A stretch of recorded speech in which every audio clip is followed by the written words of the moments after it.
Tipped a small part of the iceberg. Economic development is a must for us in Kayenta. In May of this year, got our land use plan. I've seen this place grow in 45 years. It's been a lot of changes, especially within the last, I'd say 15 years. It's like you're in high gear now, You're just starting to travel real fast. And I see that within the next 5 years, it's going to even double. Within the first 100 years of Kayenta, the centennial, there has been a major change in this area as far as development goes. We have just, tipped a small part of the iceberg. Economic development is a must for us in Kayenta. In May of this year, got our land use planning certified.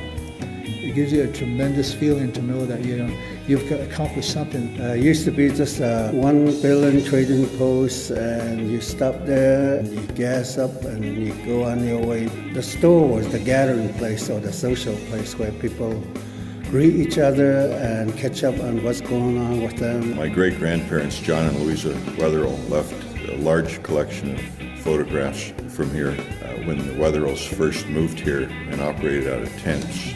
Their trading post. Their trading post and guest house became a jumping off point for people who wanted to go out, see what the wild country was like. Also in 1913, Teddy Roosevelt came out. He wanted my great-grandfather to take him to Rainbow Bridge also. This was after he had been president, so it was pretty notable to have somebody like that come and stay here.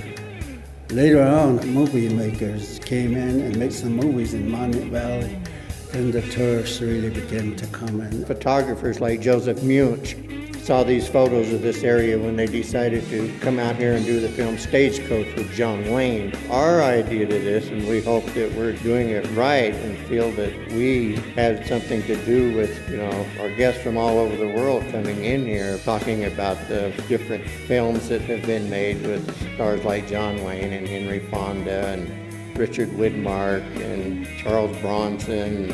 And over the years, we've had all those people come out here. And what makes Kayenta so unique and different from the other reservation chapters and community is that they're located probably in the most beautiful place on earth. You have close by beautiful Lake Powell, you have Monument Valley, then over on the eastern side of the reservation you have Canyon de Chelly.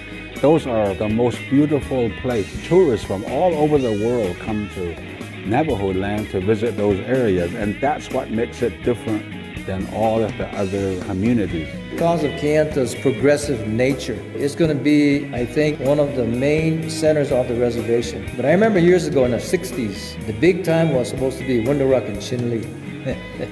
Chinle. But I think Kayenta is going to hold its own.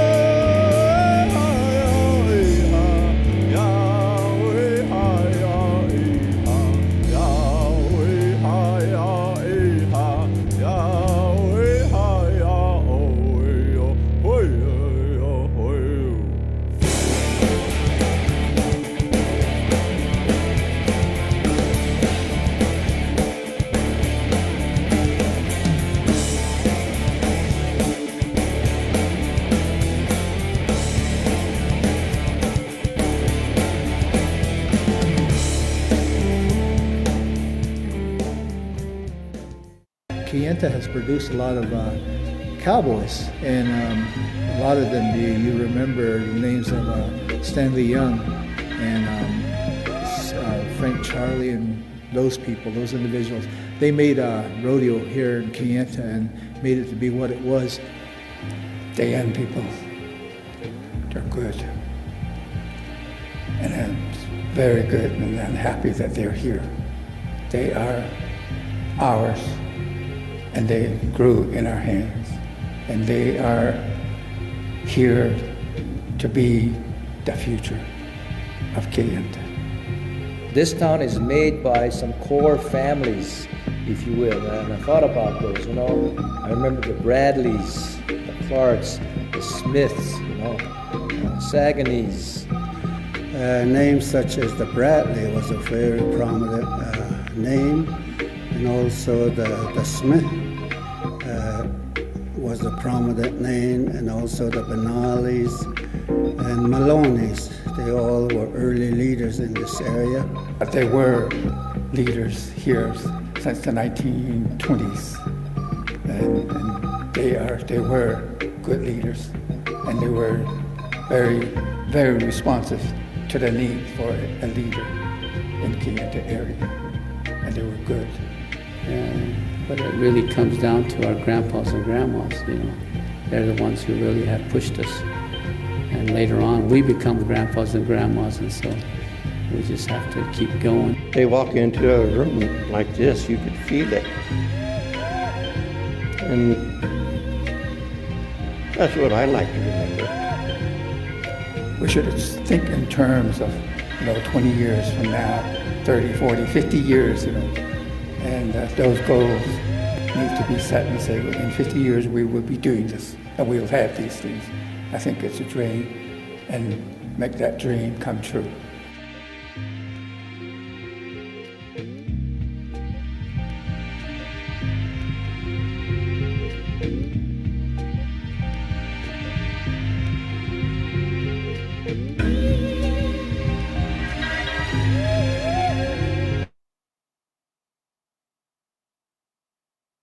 Hello, welcome to part 3 of Milepost 398 live stream with the cast and crew. It's just Andy and I here. Hi, how are you all doing? Happy New Year. Happy New Year. Hope you guys all had a good holiday season. We did. It was nice and quiet. We stayed home. We didn't go anywhere, but it was nice. So, we left, let's see, where did we leave off at? Last show was, I believe, right after the canyon scene.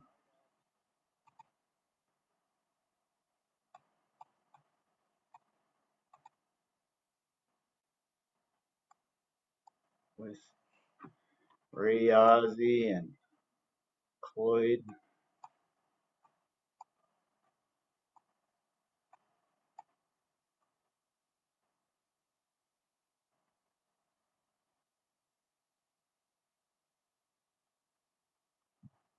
We will kick off right where we left off. Grew up with them. They were my family in boarding school. I just gotta learn to let go and let them realize how much I love them and how much I love my wife also, and my son Michael, because I want good things to happen. Ray, I want good things to happen. I'm not gonna end up like my dad. I don't want to be like my dad, Ray.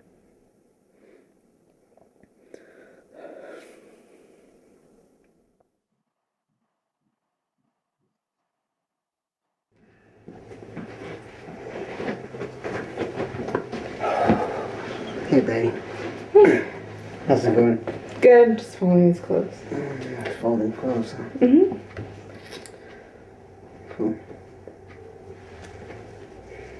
You okay? What's wrong?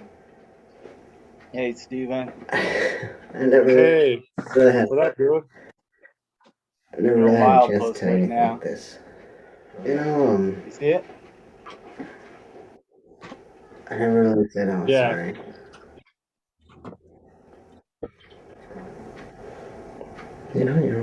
You're always there for me.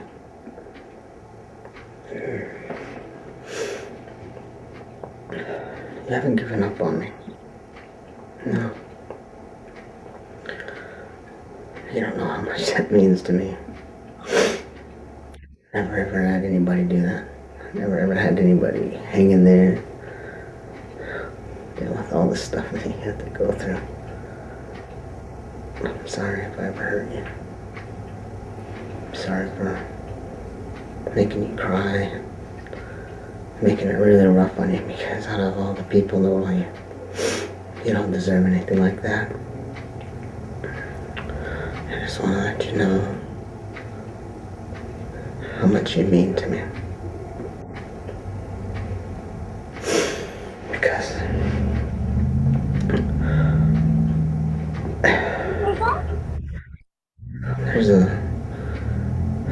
there's that love that I can't seem to let go of. And I got so used to it with you, babe. No, I love you. I love you. And it means so much for me to have you, to be there for me. You know, with Michael's there. Beautiful son that you've given me. I want to thank you for all that. Thank you for dealing with me like that.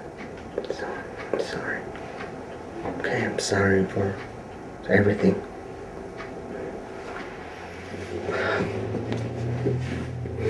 I'm sorry, okay?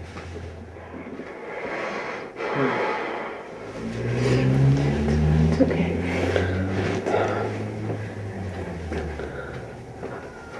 So, I'm gonna go talk to my aunt.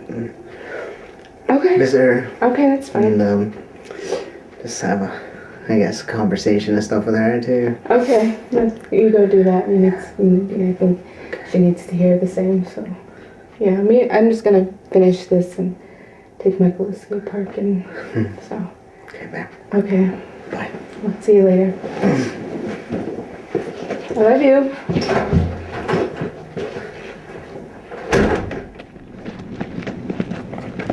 Hey, son. Hi. I'm gonna go see my auntie. You wanna come with me? No, I'll probably go to a skate park and skate with my friends. Okay. Hey, son. I love you, okay? I love you too. You'll be good, okay? Okay. See ya. Okay.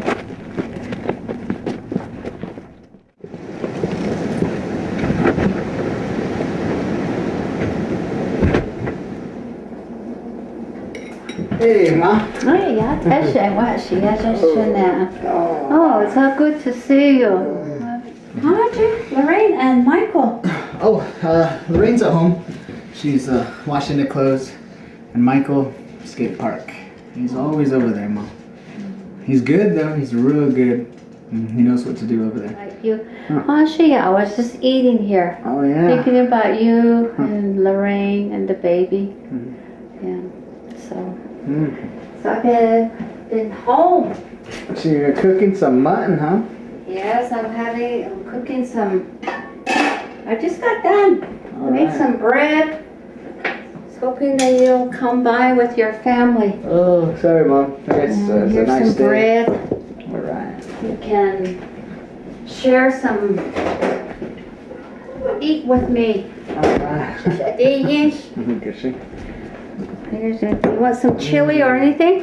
I got. Oh, put yeah. Oh, too jealous, Mom. Yeah, lots of things and Well, I'm glad you came by. Good. It's good to see you and Michael. Oh, Shinna, son. Michael reminds me so much of you when you were small, when you were just a baby. And then when you were just a little boy, I remember your mom and dad took you in. I took care of you. Yeah. And I just want you to really take care of yourself, Shiaja. And I'm just really happy things are working out between you and Lorraine. Oh, yeah, they are. I just don't want you really hanging out with your friends. Just remember that your family comes first, Shawet. You gotta love your loved one, your baby. They're the most gifted loved ones of your life. He's not gonna stay small. He's gonna be growing up. You were about that high, and then now you're a young man now. And now you got a baby. Just take care of yourself, Shiash.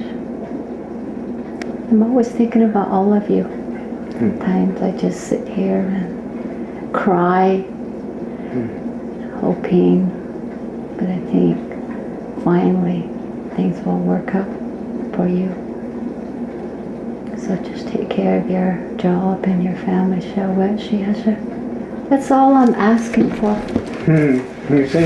Oh, yes. Oh, I love you, Mom. I love you so well.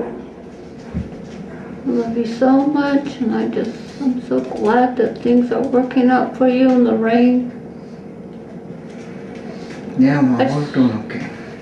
I just want a good life for you, especially Michael.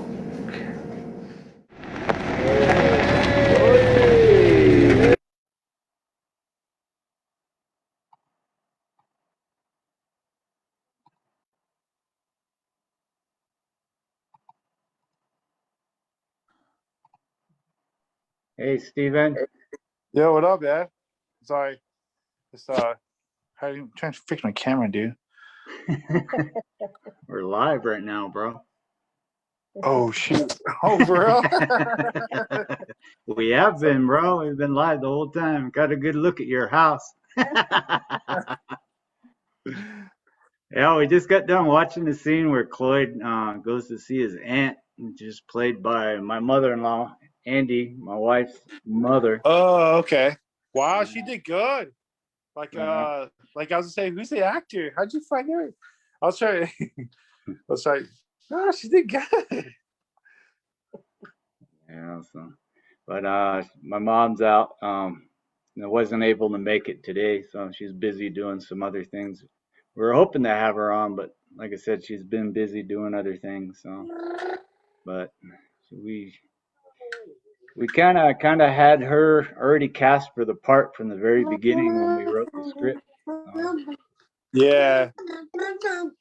Did you already have her in mind when you wrote the character? Yeah, pretty much. Yeah. Dude, lucky, man. Lucky. Hey,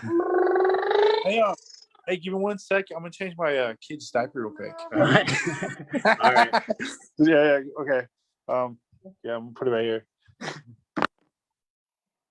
Well, I think that part where Mom plays the role of Cloyd's aunt, she's done an amazing job there, and I guess we're blessed to have her, and just she was just being herself, and that's just how Mom is. Mom talks to all of us in that way.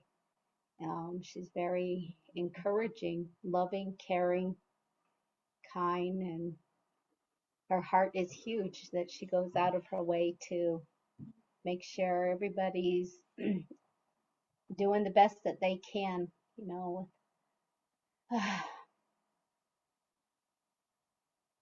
I guess we're just blessed to have a mom like her.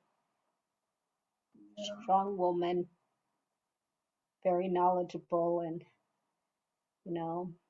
I'm fortunate to have her as my mom. I worked with her 20 years as a teacher, and just the support from both my parents. The way my mom talks to us is the same teachings that I grew up with from both of my parents. I'm very fortunate to have them, and just a huge amount of support. They've always been there, and I'm real thankful. I'm really thankful for both of them in that sense. And when she's talking to Cloyd, encouraging him to tell him, do your best and stay away from that group of friends, that's just who she is and how she talks to all of us. Thanks, Mom. Yeah. Yeah, it's my mother, I call her Mom. I've been with my wife's family for well over 30 years. So when I came into the family, I was still pretty much just a kid myself. I was like 20, 21 around then. And I've come to know my mother and father-in-law as my mom and dad, and they've always, instilled in me good teachings. And a lot of times I didn't listen back then too because I was young and dumb, but I love my mom and dad very much.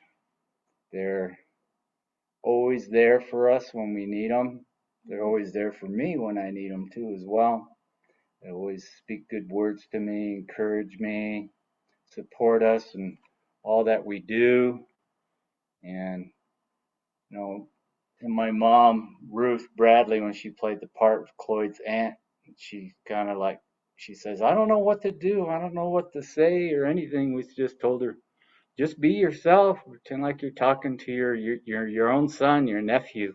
And because she already knew the script, she read it, she knew the story, and she knew how it ended too. So she was really sad at the end. She was crying when she was hugging Cloyd because I guess, you know, in the movie, I was going to be, you know, something was going to happen. So she got real emotional about it, and took her a while to, I guess, calm down from that scene. But that was just a one take. She did it in one take, and it's that's just the way she is. The way you see her in the movie is just the way she is. She's exactly like that. She'll talk to you exactly that way.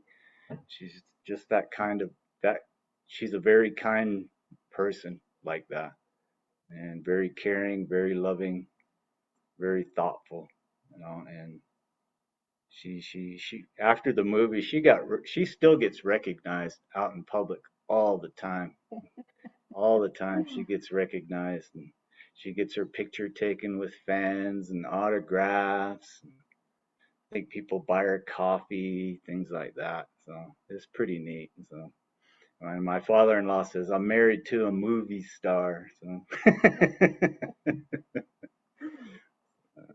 he says, anywhere we go, somebody always recognizes her. We'll be in Walmart or Sam's Club or in the mall, and people always recognize her. Even after all these years, they still recognize her and ask to take pictures and get her autograph.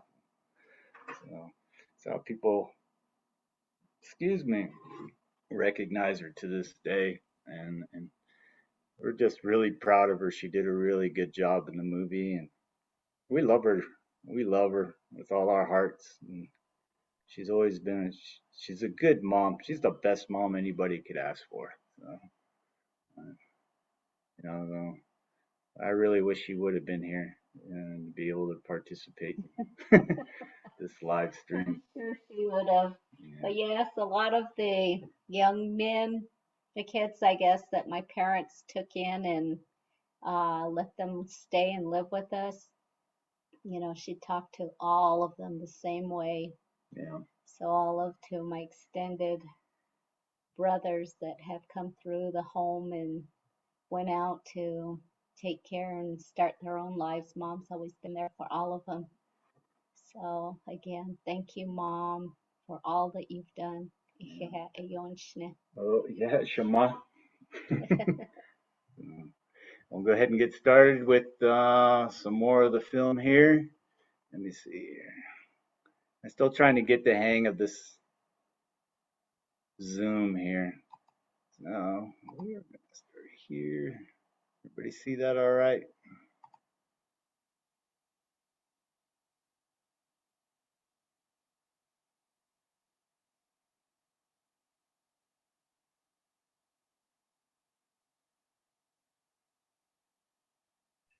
Hey, Shoni, how many characters in locations did you have throughout the whole film?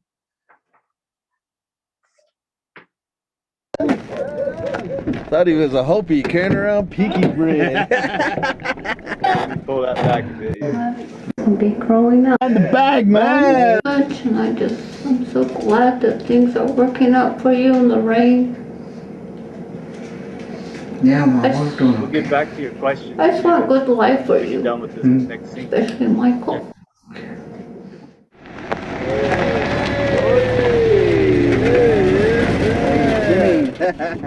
How's it going? All right, man. Right on, man. What you got in the bag, man? This is man. Yeah, I thought you were selling tamales. Door to door, man. Where you headed, man? I'm headed home. Well, we'll give you a ride, Jump man. in, man. Come We'll give you a ride. hop in, man. Yeah, man. Thought he was a Hopi carrying around Peaky bread. Man, it's good to see you, bro. Yeah, right on, man. You know where your seat is. What is that? What is that? Pinky bread? What do you have in there, man? That's what I want to know. Man. Hold it on secret there. recipe, man. Man, it smells good. Oh, man. All $1.50, man. Ah, yeah. $1.50. Man, still kind of shaky from last night, man. What was going on last night? It was a fucking wild night. Oh, man, it was a wild night, man. This guy tagged up, man, underneath there, man. Yeah, he's trying to hide it this morning, man. Busted out. Wow, man. Yeah. You know she's from trailer court, man? You know those girls are lying. Okay. Man, this is good, man. I swear, man. That makes the best fry bread. Yeah.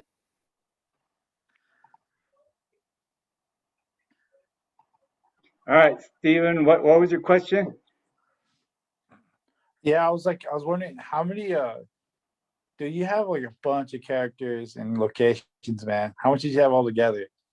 Ah, dang. I don't know, man.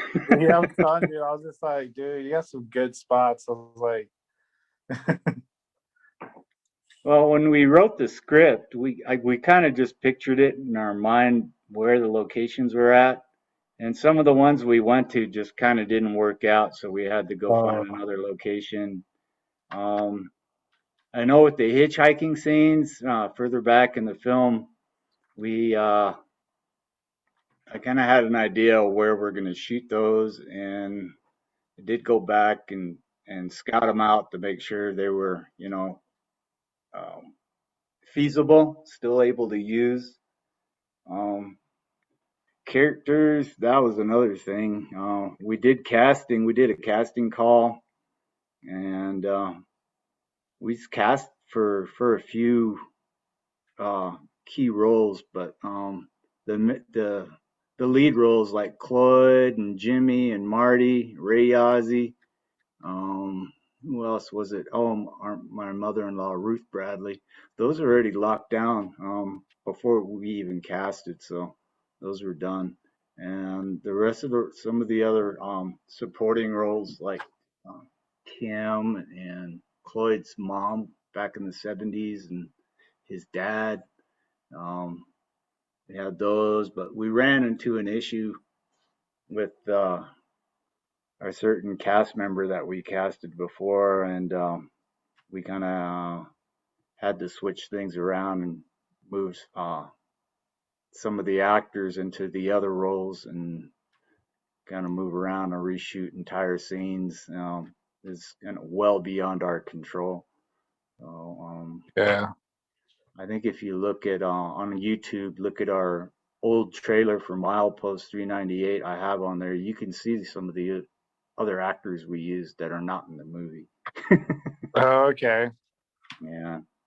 And that takes place in the 70s, that Chapter House dance. So you'll see some of the actors in there. There were a lot of obstacles, a lot of huge obstacles. Some, I'm not really comfortable talking about. Yeah. I mean, it's like that with any time you make a movie, you're always going to have obstacles, and it's hard, man. It's freaking hard. Just like, your movie Res Dogs that you made. You and I, we spent hours and hours talking that day you came to see me, and I tried to tell you as much as I possibly could, and expect the unexpected. You can never be prepared for it. It's gonna happen. You just gotta be prepared to make changes on the fly or do whatever you possibly can to make it work. And it's a struggle, man. It's a struggle, and it's a hell of a lot of work. It takes a toll on you. Oh man, I remember making. A lot of people don't know this. I'd never really told anybody about this publicly, but during the production of Milepost 398, I was so stressed out. I don't know when I believe we just finished shooting for the day. I was back home in the evening and I just felt terrible and I had a wicked headache. I was breathing hard and I was just really stressed out because a lot of things were just happening and oh man, I was ready to break, man. That's how bad it got. And then my chest started to hurt really bad and I started sweating and all that and I didn't know what the hell was wrong with me. And it just got worse and worse and worse. And I just told my wife, Andy, I said, Andy, I don't feel good. And she's like, what's wrong? And I said, I think my chest is killing me. It's hurting really bad and my arms hurt. He says, get in, hurry up. So we jumped in the vehicle and she took me to the clinic. And they asked me what was wrong over here at Kayenta IHS. And I told them, I said, I got chest pains, my arm hurts, this and that. They put all those wires all over my chest and blood pressure and asked a bunch of questions. They freaking flew me out to Flagstaff Medical, man. They thought I was having a heart attack. What was it? I got a plane ride to Flagstaff Medical Center. I remember landing, wheeled out in a stretcher from the plane into an ambulance and taken over to Flagstaff Medical. Sat in there, spent the night, and they just told me it was stress, man. I was like, damn, I thought I was having a heart attack. You know, that's how stressful Milepost making it was for me at that point, because a lot of stuff was going down that time. It was like well beyond my control. I didn't know what to do, nothing. And it just piled up on me really, really bad. And they over in Flag, they just told me I had like a panic attack or something. Okay. Clinic didn't know what was happening to me. They thought I was having a heart attack. So they flew me out, but they kept me overnight over in Flag for observation overnight. It was terrible. But Did you? That's what it takes, man. That's the sacrifice you make. Did you go filming like next week, or you took some time off? Or I think we picked up filming again just a couple days later. I jumped right back on the ball again, man. How many days did it take you to film a movie? We started in May, June, July, August. I think we wrapped up shooting in August, September, around there, because it was shot during the summer, spring and summer. Mm-hmm. So I kind of had to. I didn't want to stretch shooting out too far because then the seasons change and so does the foliage, like the weeds and the trees and the clouds and everything changes. So we wrapped it up before fall came about, you know, before the leaves start changing colors and things start drying up around the res. Like you only shot like during the weekends or something, right? Or like a couple of days a week or something? Or? Mostly on the weekends, but we also shot during the week too as well, you know, and we had to work around everybody's schedule because everybody worked, you know. The majority of the people worked for a living. And so we had to work with their schedules too, you know, and a lot of them, they took personal time off, you know, from their jobs or, you know, the things that they do to come work on the film, you know, to come do the shoots.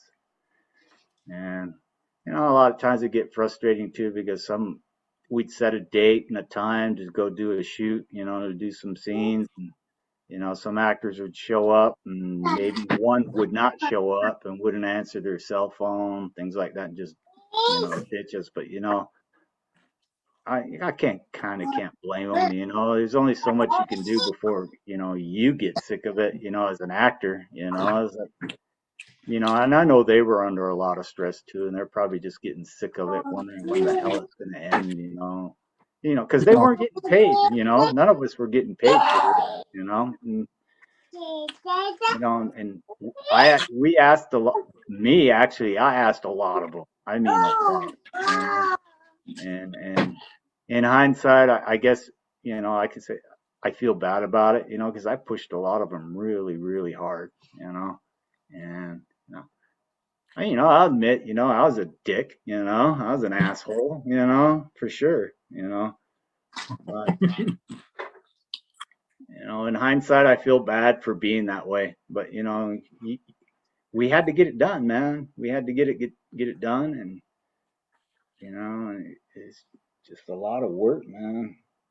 So, but So, yeah, like, man, that's one thing a lot of people don't know is that I got flown out. They thought I was having a heart attack, man, during production. Well, not after production, but during the making of Milepost. A lot of people don't know that. So I don't even think some of my actors know about that. So, so I guess the cat's out of the bag now.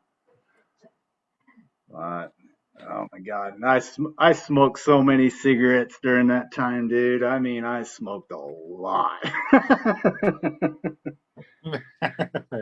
Should have smoked some weed. I was just a few years into sobriety too, man. I mean, probably about, I don't know, a year and a half, 2 years into sobriety. Wow, man. So it was really testing for me, man. It was really super testing for me. Yeah, about 2 years. Yeah, a little over 2 years of sobriety. And it was hard, dude. It was hard. Very, very stressful. And Like, I cried a lot too, man. I cried a lot. So it was hard, geez, man. bro. Yeah. Like, so for each scene, did you have it storyboarded out pretty good? Yeah, I've got some storyboards. We my Cloyd Begay, his name, Bo Benali, his brother Lee Benali, he did a lot of storyboards for the film along with our daughter Stephanie.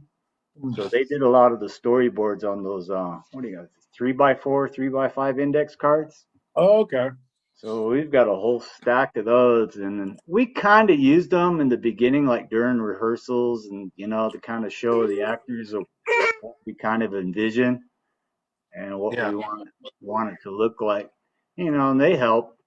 But they're all hand drawn, man, and they're really nice, man. I don't know if you checked out the Sheephead Films page, but there's like a picture with a bunch of those storyboard cards on there. Yeah, I've seen them. On there. Yeah, that's just a fraction, man. And they're nice, man. They put a lot of work into those storyboard cards, man. And they're each and every single one of them are works of art, man. They're Hey, you gonna really sell them nice. or what? I don't know, man. Come I on, kind of man. would like Come on, to keep them all as a set, man. You need to sell. You need to start. It's an iconic movie, bro. Let me. I've thought about packaging them up, like framing them one by one with a Milepost 398 DVD and all that. You know what I mean? With the cover on one side and the DVD on the other. Maybe a storyboard on there, matted, framed, looking all nice. But I mean. But that's a lot. That would cost me a lot of money to do one by one like that, But you'll sell it for a lot of money. Yeah, I don't know. I don't know. People are kind of funny sometimes. Some people say, "Yeah, I'll buy it." When it comes to it, they won't buy it. So, or people say, "Just give me one, bro. Come on." It's like, yeah. But I'd hate to break up that set. I mean. Because it goes through the whole movie, and I really wouldn't want to break it up.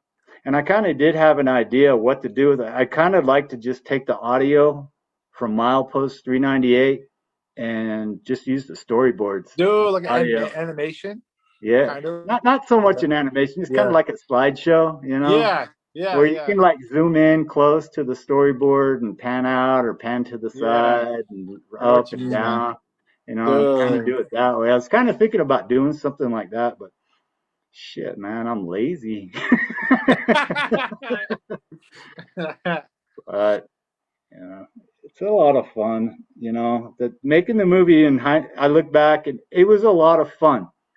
But to be honest, it was extremely stressful. Extremely stressful. And a lot of people say, "When are you guys going to make another movie? When are you going to make another movie?"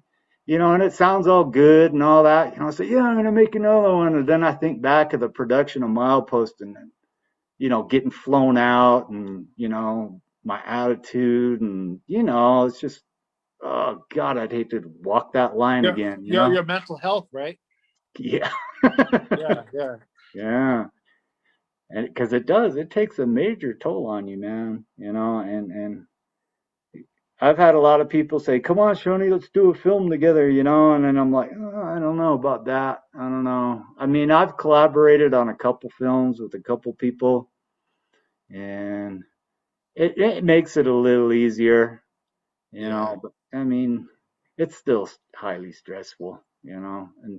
But if it's something small like a short film or something, yeah, that's cool, you know. But a feature, damn, feature film, man, that's hard work, man. A lot of people don't realize it. They don't know what all goes into it. They have no idea. They watch your movie and they think it's, you know, some people think it's all just one take, you know, and it's like you're not shooting it on a cell phone, you know. I mean, nowadays you probably could, but No, I was thinking like this cell phone quality is probably just as good as the cameras back in the day, you know? yeah. Yeah. Oh heck, man, mine's 4K. Mine shoots 4K. It's even got wide angle lens built into it, you know. I said, back when we made Milepost, I used what was it? Oh, what's that lens called? It's kind of like a panoramic lens. It's Fisheye not or called. something? No, it's not a fisheye. What was it called? Anamorphic lens. Oh, yeah. Yeah, yeah. It kind of gives you a little wider, basically a wide angle lens.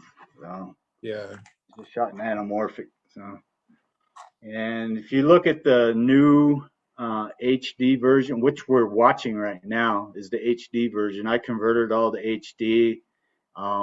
Got the aspect ratio right on it and everything, because when I sent it over to, I guess, get put on DVD, the aspect ratio completely changed on it. So it just put it in regular 16:9, which it's not. It's actually quite a bit wider than that. So that's what we're watching right now, is the anamorphic true aspect ratio of it, and it's been scaled up in HD. So dang, man. But you know, HD wasn't readily, I mean, it was available, but Jesus Christ, it was expensive as hell, you know, back then. And we just didn't have the money to shoot in HD. There was no way. We got that Panasonic DVH 100B, I think it is, and we shot it in 24 frames per second, just on regular mini DV tape. And it wasn't HD, but it gave it a pretty nice look, a real nice look. You know. And we used that anamorphic lens, which I borrowed from Dustin Craig. I don't know if you know Dustin Craig. Dustin Craig is the son of the late Vincent Craig. Oh, okay. Yeah, and he does a lot of work for like PBS and WGBH. And I don't know if you remember that PBS TV series they did, We Shall Remain. That one. Yeah, he did a segment in there about Geronimo. Oh, shoot, dude. Yeah. But yeah, Dustin Craig is one hell of a filmmaker, man. He's really good himself, man. But he's the one that let me borrow his lens to shoot Milepost 398, and I'm really thankful for him letting me borrow it, because it really gave me that wide look that I wanted. You know, considering the location where we shot, you know, here in, you know, Kayenta area here. I mean, it's beautiful here, you know, so I kind of wanted to capture a lot of that. So Dustin, if you're out there listening, thank you very much, bro. And he also did the making of Milepost 398, which is also on the DVD. So I don't know if anybody's ever seen it, but he came out during the beginning of production and interviewed some of the key actors, some of the crew and all that. And it turned out really nice. And so that's on the bonus content on our DVD for Milepost 398. There's a lot of stuff, extra goodies on that DVD. So. You need to print some more, man. I don't got it myself, dude. Like, we'll see what happens. We'll see. But hey, let's get back to milepost 398, and we'll go ahead and finish off the film here, and then we can talk some more about it. Cool. Okay. Yep.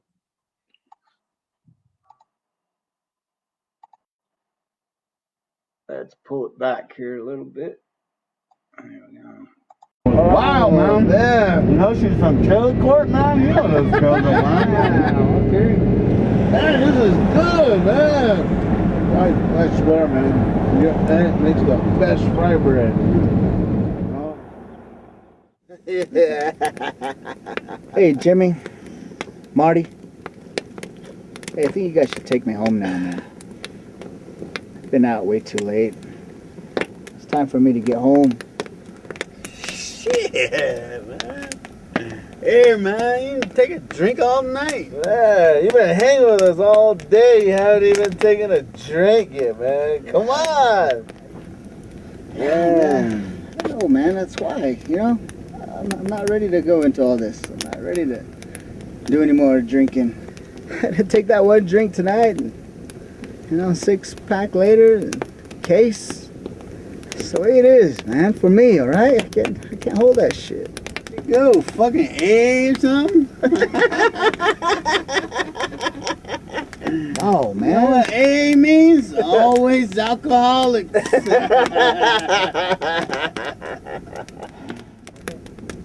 Man, all we're asking, we ain't saying get drunk with us. All we're saying is just take a drink, man. That's all we're saying, man. We've been drinking the whole case, man. It's almost gone anyway. This guy drank it all. I don't want that. I can't handle it sometimes with you. Your strength, you know me. You're able to break through and allow and get me out here again. And I don't want that. I can't handle it no more. I'm just trying to do whatever I think is the best thing to do for me. And for right now, man, I feel like it's my family. It's my wife. Who the fuck is this guy, man? Lloyd! Man, it's always Lorraine. Lorraine this, Lorraine that. Yeah. And that's the way it's gonna be. I lost my job. I lost my job. That's my family, Marty. My job has to support my family. I can't afford to lose another job because it's important to me, Jimmy. We're your family. We're all you need, man. Right here. My family is at home, in bed right now, waiting for me to get home so I can wake up in the morning and do something good for them, for myself, for my family. That's all I really want. So what the fuck are you saying? Yeah, what, we're not family? We're not good enough for you? We're not good enough for your little family, man? No, Jimmy. Grew up together, No, man. Marty, you're not my family. Well, everything repeats itself. What about your dad, man? You're gonna be just like your dad, man. Because your dad drank and he drank himself to death. And you're gonna do the same thing. You're trying to get on this whole wagon and Fuck get your you, Marty. life back on straight. Fuck you, Marty. Just drink, Quit man. talking It's the shit like that, same Marty. thing. Fuck you guys. Don't pull up that kind of shit. You know why we don't even talk about that, man? We don't talk about that shit because of our dads. That's why we're here right now. But your dad, Marty, huh? Shut up. Yeah. Shut up, So man. don't fucking hit me with that shit. Shut Where up! your dad, Marty? Shut up! Where the fuck is your dad? Shut up, man. Where is he? Shut up! Don't go there! You want to know where my dad is? Yeah. I'll tell you where my dad is. My dad, he left me and my mom, man, when I was 5. That stupid Claudia, man, he never came back. There, I said it. I said it, man.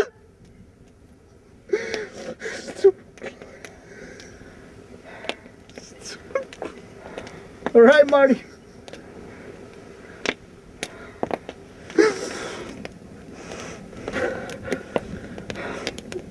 How about you, Jimmy? Huh? What about you, Jimmy? Fuck you, Cloyd. Fuck you, Jimmy. Where's your dad, Jimmy? How come you don't tell me where the fuck your dad is, huh? Fuck you, Cloyd.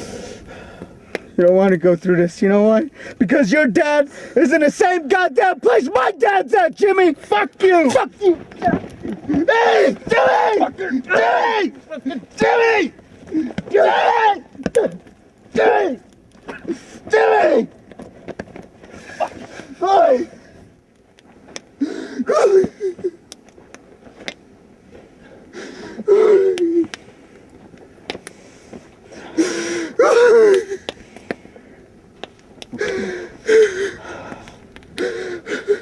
We're supposed to be like family.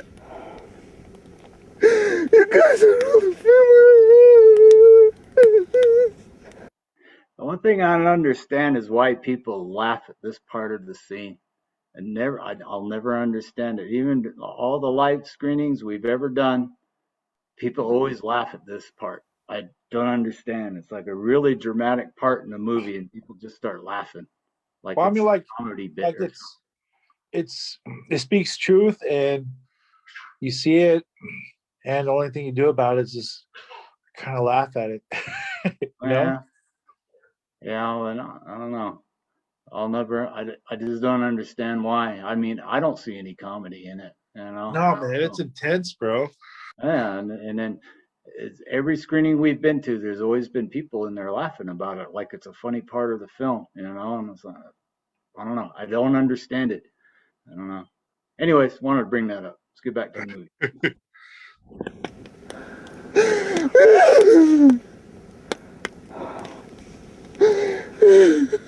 Sorry, man. You guys are all the family. I know, man, but fuck, man. Jimmy, man, I have to make this change, you guys.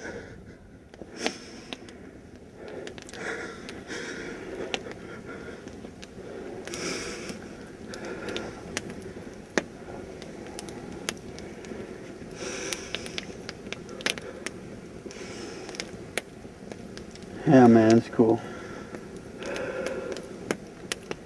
I know you're doing this for your family.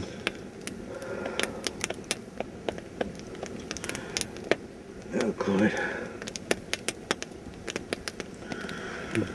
It's cool, man. Hold on, guys. Get Marty, man. He's fucking crying, man. Fuck it, man. Grab another 40, man. All right, man.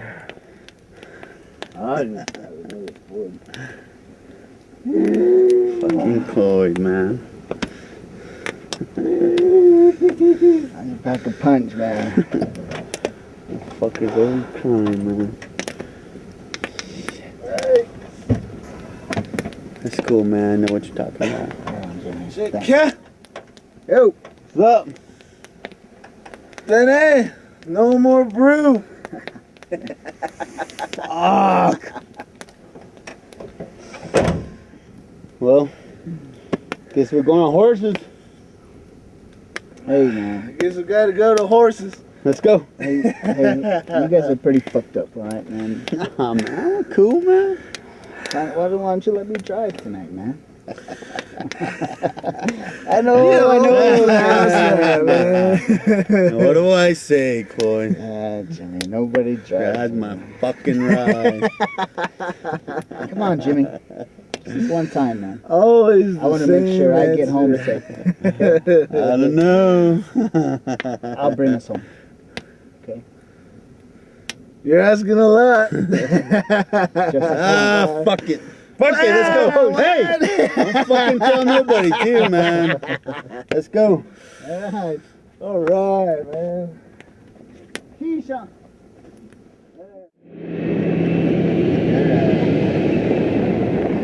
Man, bros, I'm glad glad, man, you're driving the life back like that, man. I'm glad for you, man. Yeah, thanks. Yeah, right on, Mike, man. I'm trying to, keep it just like this highway, straight, Yeah, hopefully, man, one day that we might be down that road. Yeah, man, whatever. That'll be the day. Man, Chloe, just think of all the possibilities now, man. Think of all the good things, man. Those are the things that you should be thinking about, man. Yeah, and think about just one ass for the rest of your life. Huh? That's all right, man. I'm good at that. I can handle that. Hey, you know what, bro? Look, I've been sitting back here, man, and this all seems so weird, man. Like, oh, shit!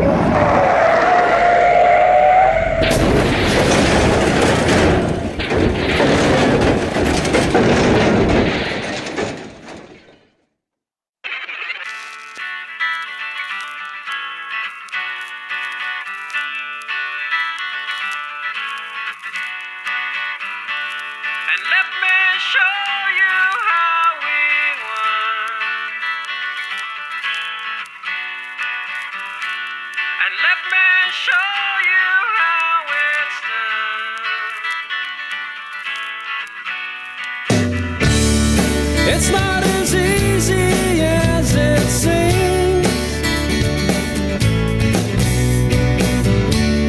Let's try not to disagree.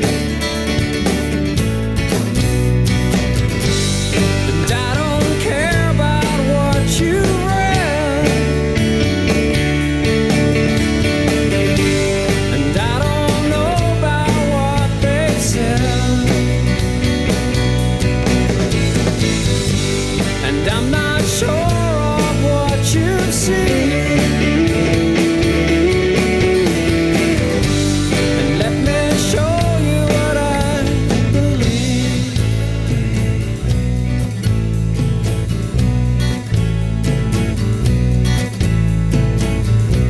And sometimes I feel I need to run when the demons taste my wine, and when it's said and done, you'll see. When a choice can cause you grief, and in your eyes you cannot see.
Well, there we go.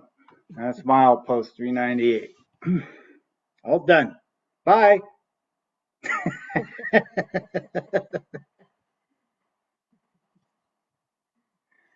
You're muted, bro. There you go. That was, dude. That was. I mean, I remember when it first came out and stuff, and like that was insane, man. I seen Rough Rock because I'm from Rough Rock, right? I was like, dude, Yeah. it's crazy. That's great. I remember it getting bootleg though. I was kind of cheap guy, man. I was like I don't know. During that time, like James Ernie was they had a special out and stuff, and like burnt CDs was a thing, and like it was just like, yeah, it was a crazy times, man. But then your stuff got I mean, streaming wasn't available, and like, no, yeah, when your stuff came out, it was pretty crazy. It was like, I mean, it kind of inspired me, just like you sound rough rock. I mean, I couldn't, but then like, because it's small, there's nothing you do in rough rock, dudes. I mean, how did you what's the word? How did you know when to end the movie at? Like I feel like you could have did a part 2, or if you needed a part 2, or like how did you come to a conclusion that it's story's over? It was written like that. Okay. Yeah. So we were trying to decide how we were going to end the movie. And something we really don't like watching movies of is happily ever after, or we said, all right, let's just do a cliffhanger, as much as we don't want to. That was a good one, man. Let people decide what's going to happen for themselves as to what happened to the young guys. Yeah. That was hard. That was really, really difficult. I mean, we were sitting there back and forth talking about it, how we're going to end it. Oh, but then I said, no, it just has to be this just one. If you go and continue, I don't really think it would have had an impact the way that it did, the way it ended. Yeah, I mean, it's like, it kind of lets people make their own assumptions about what happens at the end. A lot of people, well, what happens? Do they live or do they die? So it's kind of like, if we went on from there, from the accident, and they're all alive and they're fine, maybe a little banged up, what kind of message does that put across to everybody? Yeah. It's okay to live that lifestyle. It's, Jimmy and Marty and Chloe did it. They're fine, so let's drink and drive, let's live like they do. They're all right, Yeah. No, I mean, exactly. I mean, you guys done it in such a, it's awesome to see a film done by Indigenous people addressing the whole stereotypical, like, drunk natives and stuff, and kind of ending the way you did and stuff. And like people don't see it. And then when I saw it, I was like, cool. Like, this is, I grew up with like parents who kind of drank like that too and stuff. And like, like their friends used to do that. Nothing. He drove a Bronco too, man. It was a blue one. My dad's buddies. I was just like, what the heck? And like, yeah, I mean, it was just so, like, it hits home. It hit home. I mean, like especially that scene where they talk about their dads and stuff like that. I mean, like, people like laugh at it because, like, I'm telling you, like it just, man, it speaks so. I mean, it's just you laugh at something that's just like so shocking or something that's just like, you kind of like, it does a process, or it's just like, I don't know. It's just, I mean, that scene was intense, man. I mean, especially talking about the parents and stuff, coming like Native American broken homes, and how that kind of has a ripple effect on people's, and it still is, I mean, that stems from like boarding schools, white people coming over, stripping our people from their nuclear family, then putting them back in. They don't know how to cope. They don't even know what an example of a real family is. Now they're kind of like drinking and stuff because it's generational. And yeah, it's just, I mean, it's cool. Yeah, it's just, I mean, you guys showed it, and it was from a native. So yeah, we get some comments back saying that we're stereotyping our people. We're not putting our people in good light, Yeah. And we've always disagreed with that very much. Alcoholism, the use of alcohol is prevalent in our culture, not our culture, but our people, I should say. Yep. And regardless of how much in denial we want to be in it, of it, I should say, it's there. It's alive and well. you know, and we're just showing the reality of it. And we're not showing every single person in that film does that and lives like that. We don't. We don't. There's many other characters in there that don't drink and don't live that lifestyle in that film.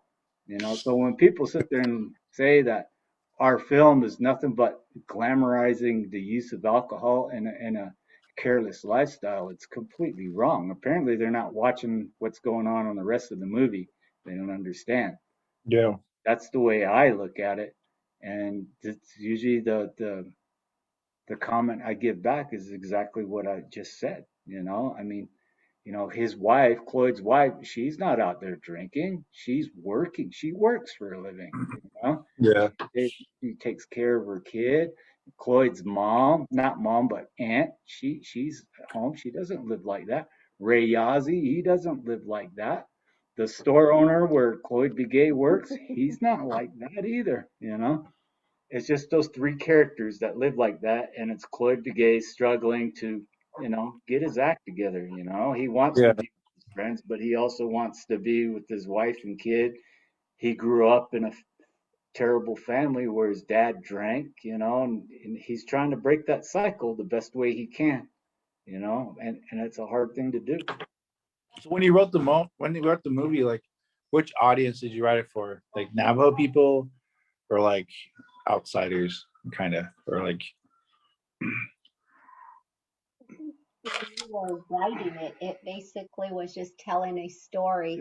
A story. It's like our story and just different people sharing and experiences. Every time I meet someone, I always would say, "What's your story?" You know, I'm really curious as to who they are, where they come from, and on here it was basically just telling a story. There was no audience that we were directing. Oh, okay. Yeah. I mean, in a way, I would say within my subconscious when we made it, I should say, is that the reason for it is because there's never been a feature film made by Navajos with all Navajos in it. Never. Plenty of movies about Navajo people out there. Oh, yeah. But even fewer made by Navajos, and, you know, movies that star Navajos, you know. And we got a lot of flack for that in the beginning, you know, before we even started production. You know, that's the way that we marketed that we were going to do it. You know, we're going to do the first feature film with an all Navajo cast and crew, all shot here on the res.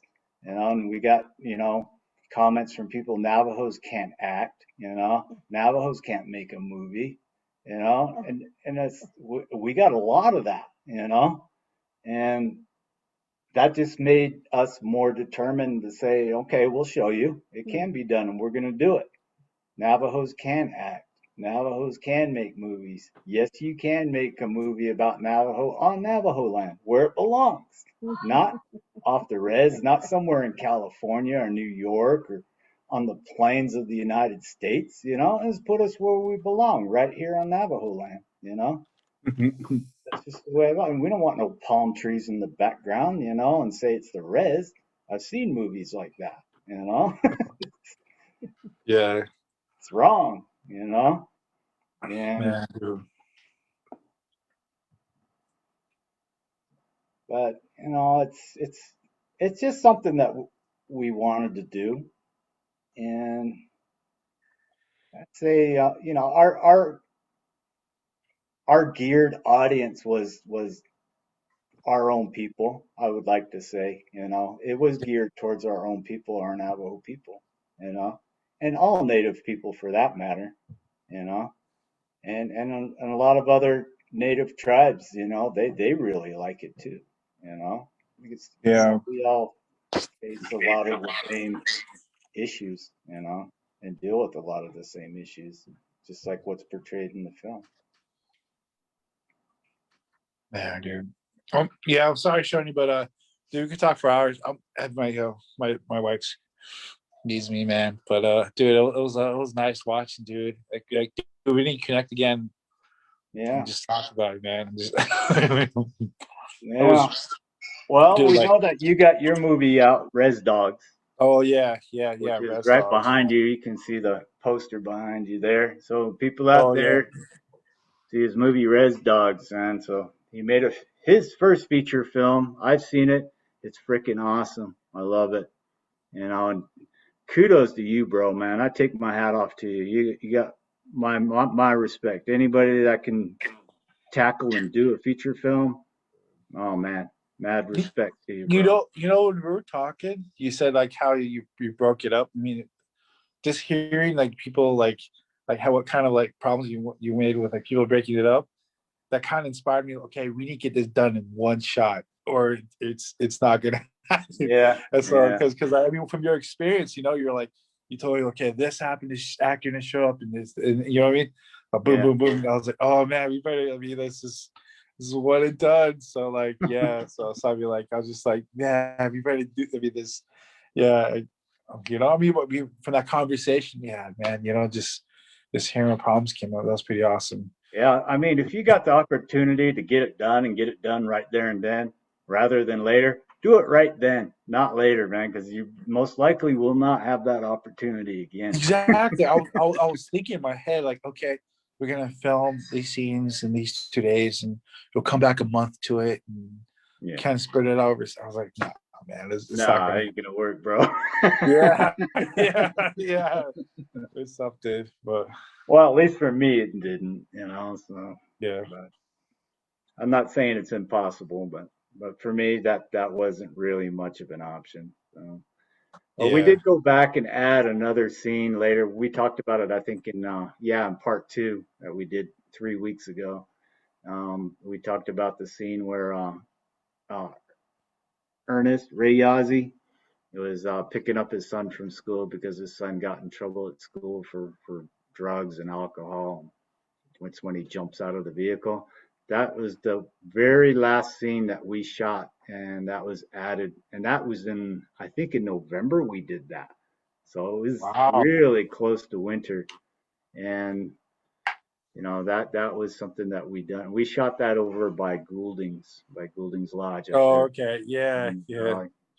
So, and that was added by a recommendation by Aaron White. The musician. He also contributed to the soundtrack, and I gave him the rough version of Milepost, and he watched the canyon scene, and when Ernie's talking about, or Ray Yazzie's talking about his son, he said it would be good if you could recreate that entire scene, and I was like, that's a good idea.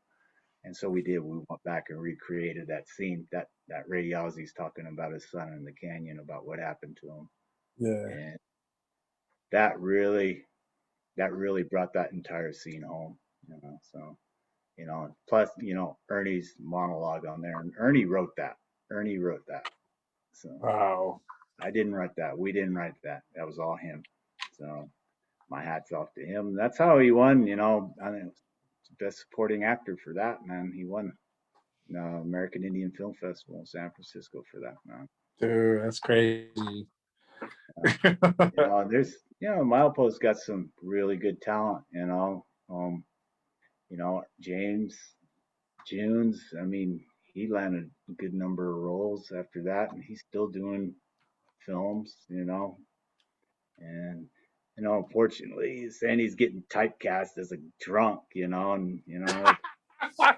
that's how well he played it, but he's landed other roles other than that, and James got some mad talent, man. He's got some really good talent. Ernie, of course, always has had some great talent. He's an actor.